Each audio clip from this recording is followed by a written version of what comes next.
ये उन्हीं की टिकट है, उन्हीं को इलेक्शन लड़ना है और राष्ट्र हित में जो विचार होते हैं उनको लेकर आगे बढ़ती है। पिछले 11 साल से रिश्ता नाता बना हुआ उनके सुख दुख में आने जाने का।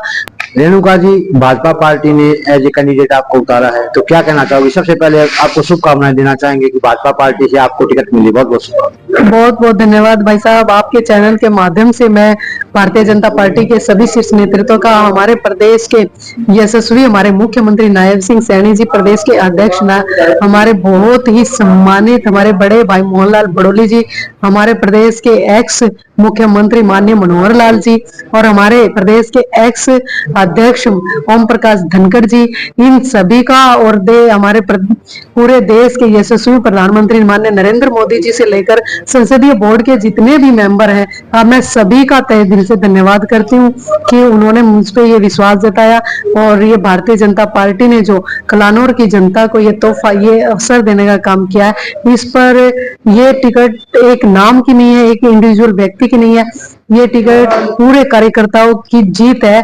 जिस तरीके से, जिस मन से संगठन के कार्यकर्ताओं ने, पदाधिकारियों ने, पन्ना प्रमुख से लेकर मंडल अध्यक्ष तक के कार्यकर्ताओं ने अपनी राय दी, उन्हीं के राय के अनुसार मुझे आज मैदान में उतारने का काम किया है, तो मैं उनके विश्वास को पे खरा उतरने का काम करूंगी।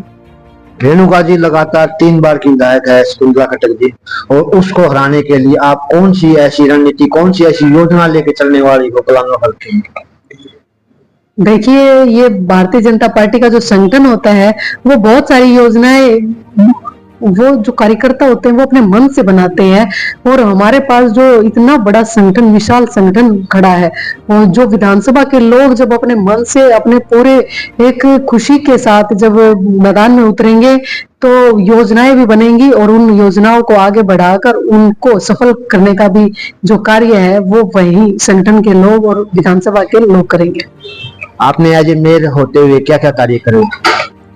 देखिए, एज ए मेयर होते हुए मैं ये कहना चाहूंगी, कलानौर विधानसभा के जो 78 बूथ हैं, 202 में से जो 2 बूथ अभी इंक्रीज हुए हैं, तो पुराने जब 202 बूथों में से 78 बूथ हमारे कॉर्पोरेशन के एरिया में आते हैं, जिसमें 92,211 वोटर हैं, जिन पे मैं एज ए मेयर पहले काम कर चुकी हूँ और जिनके साथ मेरा पिछले 11 साल से रिश्ता नाता बना हुआ, उनके सुख दुख में आने जाने का।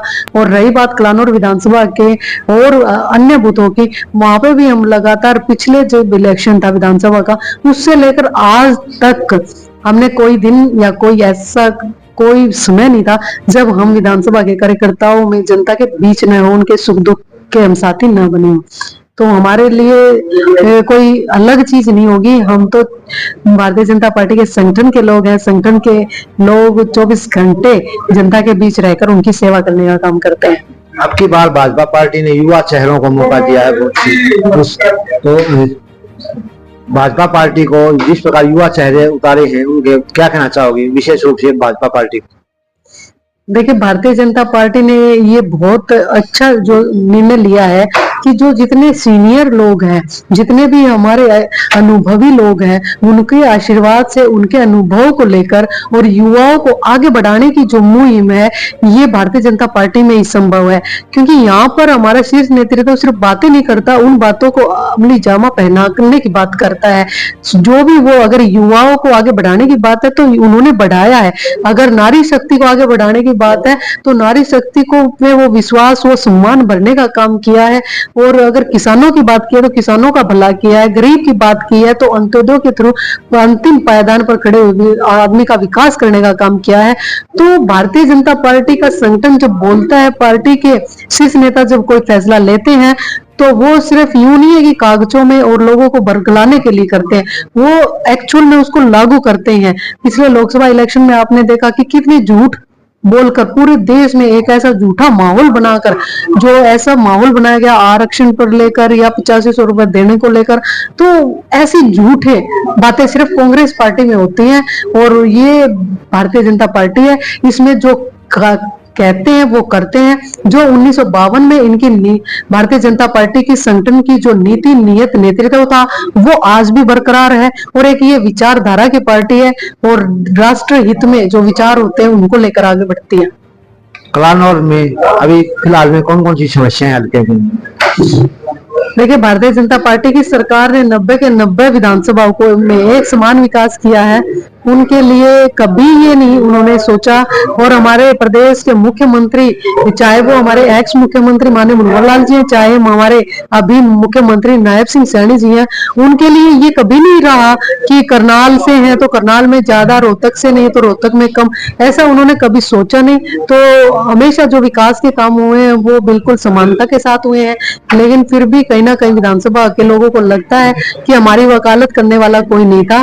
तो अब आने वाले समय में बहुत जल्द ही वो अपने लिए एक अच्छा वकील ढूंढने का काम करेंगे। अपनी तरफ से कलानौर हल्के की जनता को क्या संदेश देना?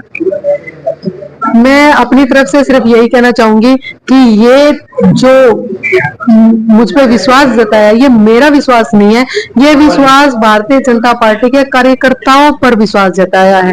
जो उन्होंने राय दी, जो उन्होंने अपनी इच्छा रखी, उसी इच्छा के अनुसार उन्होंने आगे बढ़ाने का, उनकी इच्छा को काम किया है। तो विधानसभा के सभी संगठन के व्यक्तियों से, विधानसभा के सभी लोगों से मेरा हाथ जोड़कर ये निवेदन है कि ये उन्हीं की टिकट है, उन्हीं को इलेक्शन लड़ना है और उन्हीं को अपना भविष्य सुधारना है।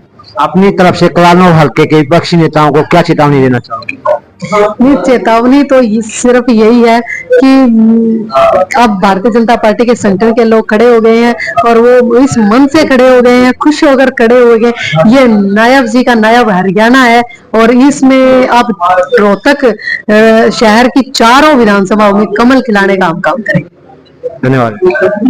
हमारे साथ रेणुका दावड़ा थी, एज ए मेयर भी बहुत से कार्य किए हैं और सबसे बड़ी बात कलानौर हल्के की जनता का दिल जीतने में ये हमेशा कामयाब रही है।